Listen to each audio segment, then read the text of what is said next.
Kaya pala ganito ang naging resulta ng kapalaran ko. Kasi alam ng Diyos na kaya ko. Sa edad kong to, napagod na akong magmadali. Kaya lahat ng ginagawa ko ngayon, ini-enjoy ko na lang.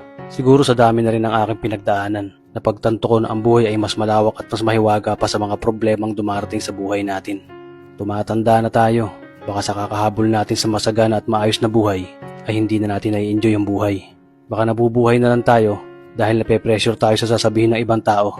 Marami na rin akong mga naging maling desisyon sa buhay, pero lahat yun nagsilbing aral sa akin at natuto ako sa mga pagkakamali ko. May mga taong sobra nating mamahalin at bibigyan ng halaga, pero ibabalik lang sa atin ay kabiguan at matinding trauma.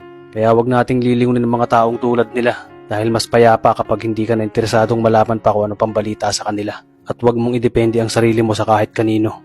Tandaan mo, kahit sarili mong anino, iiwan ka din nito kapag madilim na ang paligid mo.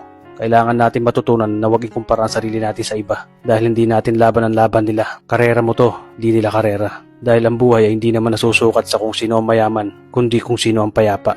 Kaya galingan mo lang palagi tol dahil napakaraming tao mapanghusga, dihilahin ka pababa. At lagi mo tong tatandaan na makakatanggap ka lang ng papuri mula sa kanila kapag patay ka na.